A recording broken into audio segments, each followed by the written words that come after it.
As escolas de São Paulo podem reabrir a partir agora da próxima quarta-feira. Foram cerca de 200 dias fechadas. Mais de 80% das instituições particulares disseram que vão reabrir, que vão voltar. Mas 40% das famílias devem continuar com os filhos em casa. A prefeitura só autorizou a volta de atividades extracurriculares e aulas de reforço também. Então, as escolas reabrem na quarta-feira, mas só para atividades extracurriculares em aulas de reforço também. O currículo normal só deve voltar nas escolas, se voltar a partir de novembro, não há data confirmada ainda. Em algumas escolas, os alunos vão ficar, por isso, pouco mais de 3 horas em atividade, sem intervalo, para evitar que eles circulem pelas escolas e conversem ainda mais entre eles. E com este assunto começa agora o grande debate de hoje. Participam comigo os advogados Tiago Anastácio e Gisele Soares. Tiago, Gisele, é o momento certo para as crianças conviverem por mais de 3 horas por dia em atividades extracurriculares e de reforço? A introdução hoje é do Tiago Anastácio, que está de volta aqui ao grande debate. Seja bem-vindo de volta, Tiago. Obrigado, Rafael. Oi, Gisele. Olá aos telespectadores. Engraçado, né? Uma semana depois de 7 anos sem férias, a cloroquina não funciona mais, o Ciro Gomes se tornou presidente, porque esse negócio de lucros e dividendos para equalizar as desigualdades sociais é uma grande novidade. E eu lá, sem celular, sem ver as notícias. Tirando as brincadeiras, que são muito realistas, infelizmente, me parece que é o momento, sim, de reabertura das escolas, mas com todo o cuidado do mundo. O que nós estamos tendo hoje é, sim, uma redução progressiva e muito segura do número de contaminação, principalmente aqui no estado de São Paulo. Por quê? Porque políticas muito baseadas em ciência foram adotadas aqui. Houve um abarcamento, um domínio, uma total, mais do que domínio, né? Um total segmento do que deveria ser feito a partir das palavras da ciência e hoje, com a conscientização da população de distanciamento social, digo no cotidiano, não nesses pequenos bolsões de ignorância, como nas baladas, etc., etc., temos já, graças ao bom Deus, uma boa diminuição aqui em São Paulo e isso vai se refletir também nas nossas crianças. Número 1.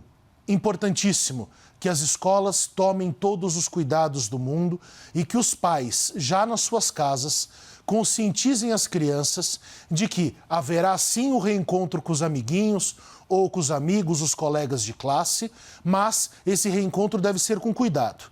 Depois disso, muito cuidado com a saúde dos professores. Os professores talvez sejam o cerne deste problema. Por quê? Obviamente não são crianças nem adolescentes. São, em regras, pessoas com um pouco mais de idade e já naquele nível de vida onde uma contaminação pode ser mais gravosa. Agora, é salutar. Salutar que isso esteja acontecendo, mas desde que não achemos que a pandemia acabou, que o vírus não é mais mortal. Há apenas uma semana que existe uma redução para menos de 700 ou 800 mortes por dia de Covid. Estamos no mesmo status de junho. A questão é que o nível de contaminação agora diminuiu. Então é muito cuidado, conscientização e ainda mais sabendo que a vacina está para chegar e vejam que curioso, a cloroquina não funciona. Não é engraçado isso? Agora a introdução da Gisele Soares. Bom dia, Gisele. Boa semana. Bom dia, bem-vindo de volta, Tiago. Obrigado, estávamos querida. com saudade e você voltou com bronzeado de causar inveja. Discordo de você, acho que já deveríamos ter aberto e acho que essa reabertura não é uma reabertura satisfatória. É uma reabertura com o máximo de 2 vezes por semana em que os alunos podem retomar as aulas. Isso ensino básico e fundamental, o ensino médio será retomado na semana que vem, mas a maior parte das crianças pequenas, então daquelas que estão sendo alfabetizadas, que estão formando, elas só poderão participar de atividades extracurriculares por um tempo muito limitado e em dias muito limitados na escola. Deveríamos ter reaberto já há bastante tempo e eu me pergunto novamente o que fizeram esses secretários de educação que não estavam se dedicando a a encontrar formas de reabertura gradual dessas escolas já antes até, ou pelo menos concomitantemente, à desmobilização dos hospitais de campanha. Se não tínhamos mais necessidade de hospitais de campanha, por que então manter as escolas fechadas? As escolas foram mantidas fechadas no Brasil, à exceção do mundo todo. Perdemos mais de 200 dias letivos, ou seja, matamos praticamente um ano letivo inteiro. Não usamos do conhecimento e da aprendizagem dos outros países do mundo, isso porque o ano letivo, por exemplo, no hemisfério norte, ele recomeça em setembro. Portanto, esses países, além de terem sido acometidos antes pelo coronavírus e poderiam nos ter ensinado muito mais, eles também trabalharam muito mais para voltarem às aulas efetivamente antes de nós aqui no Brasil. Então, seria absolutamente salutar, sem dúvida, termos obtido essas tecnologias, termos verificado como isso foi feito em outros países. Mais ainda, as verbas de orçamento são garantidas para a educação. Portanto, também teria sido possível esse remanejamento e uma melhor forma de propiciar o ensino à distância, principalmente nas escolas públicas. Nós temos uma situação particular no Brasil, que é justamente a grande diferença entre as escolas públicas e as escolas particulares. As particulares se adiantaram, fizeram parcerias, investimentos que não foram de grande monta e já estavam em julho prontas para retornar. O que fizeram esses secretários de educação, que também não adotaram essas mesmas medidas, que também não adotaram medidas que propiciassem às crianças e aos jovens alunos que também tivessem aulas online de qualidade, também para que os professores pudessem manter esse contato com as crianças. O investimento não teria sido alto, mas o que se preferiu foi fechar completamente as escolas e afastando-se justamente da realidade de todas as outras atividades comerciais, a escola sendo inclusive uma atividade essencial, completamente alijada, e péssimos gestores públicos nós tivemos nessa área de novo, mais uma vez. Gisele, você usou a expressão matamos 200 dias de aula. Ainda bem, porque senão teríamos mais 150 mil mortos. Eu prefiro 200 dias de aula mortos do que mais 200 mil pessoas, 150 mil pessoas. Aí é uma questão de opção política que nós devemos ter. Agora, vamos nos lembrar de algo, acho que já debatemos isso várias vezes aqui e concordamos, creio que 95% dos pontos sobre esse tema. O que era importante? Qual era o grande drama dos pais e das crianças? Você mesmo colocou e me convenceu com o seu argumento que era o drama psicológico das crianças. O afastamento dos amigos, o afastamento social, aquele cotidiano muito fechado. Me parece que chegou a hora de nós aliviarmos um pouco essa pressão. Parece que é o momento de aliviarmos isso, aliviarmos também para os pais. Eu vou tirar da minha fala hoje, inclusive, a desigualdade escolar entre pessoas pobres e pessoas com condições. Isso daqui não é tema para um debate nesse formato. Isso daqui é tema, talvez, para uma CPI. Não é? Porque essa é a grande vergonha brasileira.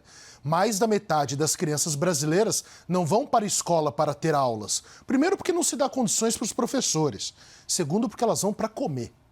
Essa é a grande vergonha nacional e é uma vergonha que deve ser compartilhada por todos esses gestores medíocres que nós temos. Prefeitos, governadores e presidentes da República ao longo de todo o tempo nacional, ao longo de todo o último século.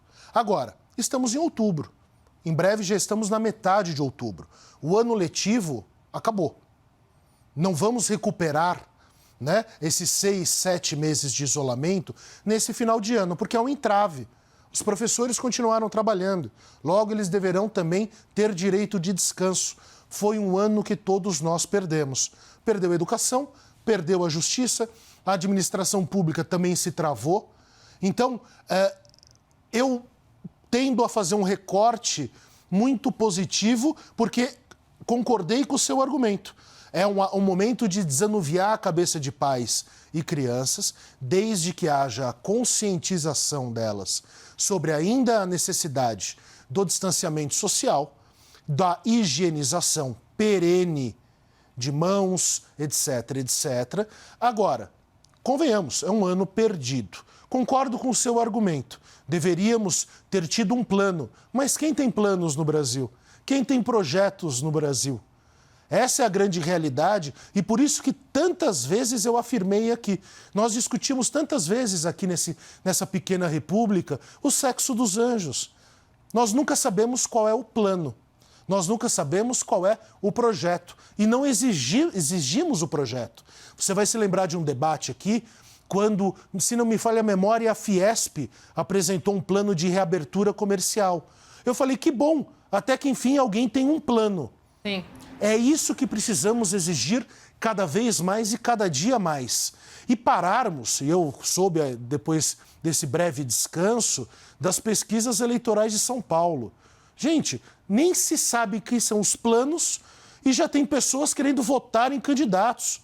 Nós não sabemos nem quais os projetos desses políticos. Nós não estamos, infelizmente, minha amiga, conseguindo mudar uma cultura, que é essa cultura que nos leva por buraco que nós estamos. Eu incluiria, inclusive, Thiago, nessa sua crítica ao Congresso. Isso porque sim. Isso daí eu nem falo a mais. educação, ela só é uma bandeira interessante para políticos quando se trata de discutir orçamento, quando se trata de discutir verbas. E quando é oposição, né? Pois é, mas eu não vi, ao longo desse período, desde março, nenhum partido político que adora a judicialização, nenhum congressista efetivamente, ou as associações, organizações não governamentais, levantando essa bandeira sobre a importância de formas e métodos pela busca, pelo menos pela busca, de métodos para, então, a retomada com segurança das aulas. O que se está adotando agora, Thiago, poderia, e essa é a minha crítica, poderia ter sido adotado antecipadamente. Isso porque, veja, partiu-se de uma premissa falsa na educação de que precisamos ficar em casa para combater o contágio. Não se trata disso. Nós precisamos ficar em casa e precisamos nos recolher num primeiro momento para que as instituições de saúde, para que os hospitais não entrassem em colapso. Havia sempre essa disseminação da informação de que o vírus iria contaminar muitas pessoas, que havia esse risco, então nós não poderíamos ter todas as pessoas se contaminando ao mesmo tempo. A preocupação era achatar a curva, era diminuir o pico. Sempre foi essa a preocupação. Tanto é que aqui em São Paulo construíram hospitais de campanha que foram pouquíssimo utilizados. Um deles, salvo engano, atendeu 3 mil pessoas num universo de 17 milhões, acho que mais de 17 milhões de pessoas. Então, é pífio, é ridículo, não foi bem investido. E, mais uma vez, se a educação é uma bandeira importante, também nessa pandemia deveria ter sido uma prioridade. Já nas primeiras informações, vieram informações consistentes de que crianças eram assintomáticas, de que crianças eram menos afetadas, porque essa foi uma preocupação inicial, justamente porque surtos de gripes anteriores, muitas delas atingiam as crianças de forma muito forte. Então, nesse aspecto, o coronavírus já se tinha essa certeza de que as crianças eram assintomáticas ou poderiam ser menos contaminadas, crianças e jovens. Portanto, e aí, em alguns países do mundo, as escolas sequer fecharam, como, por exemplo, na Suécia. Na Finlândia fechou pouco tempo, na Alemanha fechou pouco tempo, enfim. Em todos os países, houve uma priorização da educação, houve uma priorização da manutenção das crianças na escola. Por quê? Porque retirar crianças da escola aumenta a desigualdade. Isso é uma realidade e, infelizmente, aqui no Brasil, nós estamos condenados a uma grande desigualdade. E sequer há um plano, Thiago, de recuperação neste finalzinho de ano e começo do ano que vem.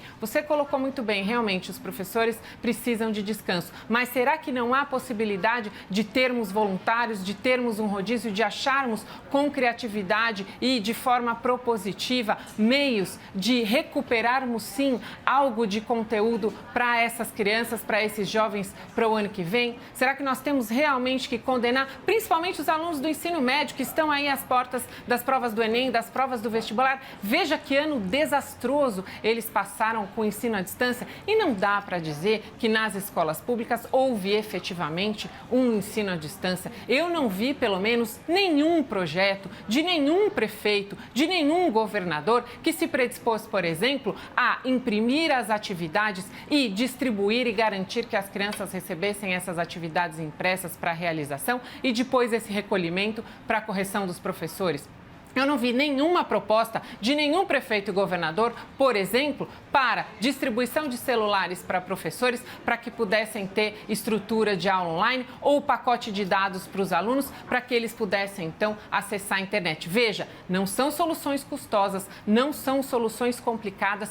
Todos da escola privada conseguiram, porque é que o poder público, que tinha mais acesso, mais influência, mais formas de fazer grandes parcerias, não fez nada. O que é que fizeram esses secretários de educação de março até agora, que sequer o censo está concluído para a gente poder seguir em frente com essa previsibilidade de retomada de aulas? Concordo plenamente com a sua crítica, Gisele, mas de cabo a rabo, e até falo uma coisa e deixo aqui registrado, se for necessário que pessoas possam ir dar aulas, ajudar as pessoas, eu me coloco à disposição. Eu também, sou voluntária. Não tenho o menor problema com isso, já fiz isso várias vezes e seria um prazer enorme retomar esse tipo de atividade. Sim. Agora, a crítica aos prefeitos é absolutamente perfeita, aos governadores, porque nós estamos falando de prefeitos e governadores quando falamos dos seus auxiliares. Sim. Também cabe ao MEC, também cabe ao Ministério da Educação. Né? Que vamos nos lembrar que a pandemia nós passamos com Abraham Weintraub como chefe da Educação Nacional. Uma das maiores vergonhas políticas da história do país. Então, vejam que o problema não está no Weintraub, no de Educação de São Paulo, do Rio de Janeiro. O problema não é esse. Porque nós estamos sempre individualizando o debate. O ponto é a ausência de projeto de estruturas de um país. Esse é o ponto. Nós temos um exemplo de sucesso. Nós temos o SUS. Será que mais alguém no Brasil duvida do SUS? Será que alguém tem essa cara de pau de duvidar do SUS? Não dá mais. Nós precisamos de um SUS na educação. Não adianta salvarmos vida, precisamos dar qualidade a ela. E a qualidade de uma vida digna, socialmente aceitável, que irá fomentar mercados, vem da educação. E nós não temos nenhum projeto. Por quê? Primeiro, tivemos grandes projetos e grandes pensadores que foram destruídos pelas imagens, em suas imagens, por esse governo. Vou dar um exemplo, Gisele. Paulo Freire. Você pode concordar ou discordar dele. Mas não foi um educador relevante? É óbvio que foi. Por quê? Toda a doutrina de Paulo Freire foi para quê? Para alfabetizar os miseráveis. Essa foi a ideia. Isso faz dele um ser absoluto? Claro que não. Existem grandes educadores de outro espectro político. A questão é, nós atacamos figuras de um lado ou de outro, né? Eu faço os mísseis daqueles filmes, né? União Soviética atacando Estados Unidos atacando a União Soviética. E nós não propomos nada. Nós ficamos apenas numa guerra ideológica, enquanto a ideologia nada mais é do que a discussão fina, é mais ou menos como a decoração da cobertura de um prédio, enquanto nós precisamos discutir as fundações desse edifício. E é por isso que nós, e nisso acho que concordamos em absoluto, né? Necessidade de saúde, educação, não como planos políticos, mas como planos de Estado. Porque senão ficaremos travados ainda mais como nação. E continuaremos sendo esse projeto que ninguém consegue implementar. Tiago, e eu... Gisele, só um dado aqui. São Paulo foi o epicentro, é ainda o epicentro da doença no Brasil, assim como Nova York para os Estados Unidos. E o prefeito de Nova York está anunciando que na quarta-feira deve retroceder a reabertura de 9 bairros da cidade. Nesses 9 bairros também não será mais permitida a abertura de escolas, que estavam abertas e terão de fechar novamente. Retardando a reabertura das escolas aqui no Brasil, nós não evitamos esse problema de um novo pico da doença, pelo menos em determinados bairros? Rafael, essas pessoas que não foram para a escola estavam em casa? Claro que não. Essas pessoas estão nos parques, nas praças. Não tinha nenhum professor e nenhum aluno naquelas fotos das pessoas nas praias nos finais de semana de sol.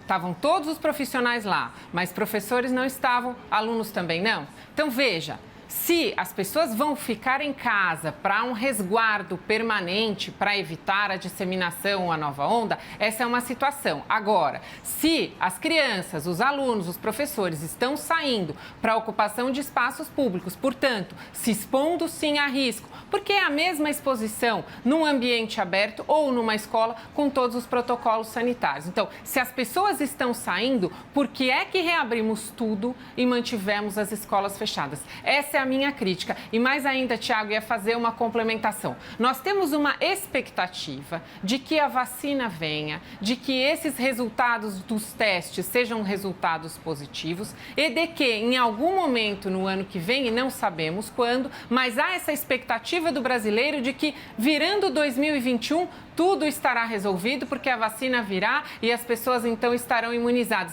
Isso também não é uma verdade. Isso não pode ser aceito como uma premissa para que se tome a decisão, por exemplo, de empurrar a abertura das escolas para o ano que vem, para que coincida com o início do próximo ano letivo. E se a vacina não vier? E se esses testes, então, se revelarem testes que não deram certo? Como é que nós vamos ficar? Vamos ficar mais um ano com as escolas fechadas e todos os demais estabelecimentos abertos? Ou então aí, e só então, algum gestor público vai parar para pensar, agora nós vamos sentar e vamos planejar para quando? Para 2022? Então vejam, essas decisões teriam que ter sido tomadas e esses planos já deveriam estar sendo discutidos desde março. No momento em que houve a decisão de fechamento das escolas, daquele momento em diante, deveria ter havido a necessidade, inclusive com reuniões conjuntas com os conselhos de saúde, para entender como é que vamos fazer a contaminação. A ideia do censo aqui de São Paulo, o censo sorológico, ela é muito boa, porque ela vai trazer uma série de outras informações importantes.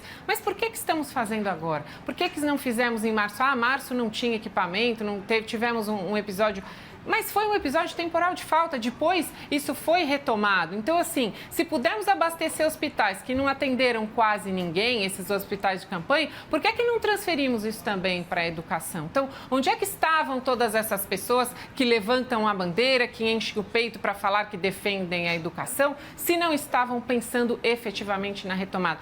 Nós precisamos, sim, ter consciência e exigir, porque esse é um desafio de longo prazo. Não sabemos quando teremos vacina, nem sabemos quando as crianças e os professores serão vacinados, porque haverá uma cadeia de prerrogativas, ou seja, profissionais de saúde serão vacinados primeiro. Há uma série de outras necessidades que virão antes dos alunos e dos professores. Vamos para os argumentos finais agora. Tiago, 1 minuto. Bom, obrigado, Rafael. Obrigado, Gisele. Obrigada, é bom retornar. Eu vi que o mundo ficou meio confuso em uma semana, tanto que eu fiz a brincadeira, né? Falando que o Ciro Gomes estava no poder, porque é exatamente um projeto de esquerda que sejam equalizadas muitas desigualdades sociais com alguns tipos de taxações. Taxações que acontecem nos Estados Unidos. Por exemplo, na própria gestão Donald Trump, para quem eu espero que os tratamentos funcionem, para que ele possa, inclusive, perder com dignidade as eleições que se aproximam.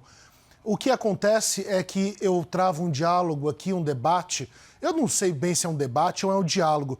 Todo debate deveria ser um diálogo por essência, né? Porque expõe dois pontos, muitas vezes convergentes, muitas vezes, na maioria das vezes, divergentes. Porque se todos nós pensarmos em absolutamente tudo de forma diferente, bom, seremos todos robôs e não seres humanos. Eu hoje aqui fiz algumas citações e algumas brincadeiras, brinquei sobre a questão dos ataques dessa nova ideologia conservadora, pentecostal, de ultradireita e eu não sei mais o quê, sobre a questão de Paulo Freire. Eu não sou um educador, eu não conheço a obra de Paulo Freire a fundo, sei que existem grandes educadores também mais conservadores. O coloquei e fiz essa exposição aqui apenas por um motivo. Nós precisamos acabar com a guerra ideológica que está levando grandes países para o buraco. Nós precisamos falar de alicerces de nação, não de decorações. Isso é importante. O SUS é um exemplo. Nós podemos, sim, adotar uma política pública de qualidade para todos. Óbvio que não vai ser a melhor do mundo, mas será, pelo menos, boa e não péssima, como, infelizmente, é a nossa educação. Gisele, 1 minuto para o seu argumento final. Tiago, bem-vindo de volta. Eu achei que você tinha se afastado para treinar o presidente Donald Trump a ser muito interruptivo naquele seu debate. Brincadeiras à parte, eu gosto muito das suas interrupções, elas são muito bem-vindas, eu estava sentindo falta, confesso. Com relação à educação, nós precisamos, sem dúvida nenhuma, exigir que haja realmente um comprometimento dos gestores, dos políticos, com um plano, como você bem disse, Tiago, de Estado para a educação. Nós precisamos começar a ter a educação como realmente uma prioridade no país, como uma bandeira importante que precisa ser levada a cabo, a despeito de todas as adversidades. Essa pandemia mostrou como estávamos despreparados e como os nossos gestores não dão a menor importância para a educação. Discutiram-se todos os temas com o advento da pandemia, houve a dicotomia saúde e educação, a economia e educação, e houve um grande debate sobre isso, mas a educação, em nenhum momento, ela foi levada para o debate. Ela foi alijada do debate, as escolas foram fechadas e mantidas fechadas e talvez tenhamos uma perspectiva péssima de manutenção dessas escolas fechadas. O que se perdeu esse ano foi um ano letivo inteiro, infelizmente, e não há o menor esforço para que se aproveite esse fim de ano para alguma recuperação. Realmente, as crianças e os jovens precisam da socialização. As aulas online são uma solução paliativa, mas o contato presencial é muito mais importante. Precisamos voltar, sim, às aulas presenciais, com todos os protocolos de segurança, mas com todos os benefícios que elas trarão para os alunos. E faço votos que agora façamos uma boa eleição agora em novembro, já começando esse momento de revolução com a educação como prioridade máxima no país. Obrigado, Gisele, Obrigada. Tiago. Lembro que todas as edições do Grande Debate estão disponíveis na íntegra no nosso site, cnnbrasil.com.br, no nosso canal oficial do YouTube e também em formato podcast em todas as plataformas de áudio.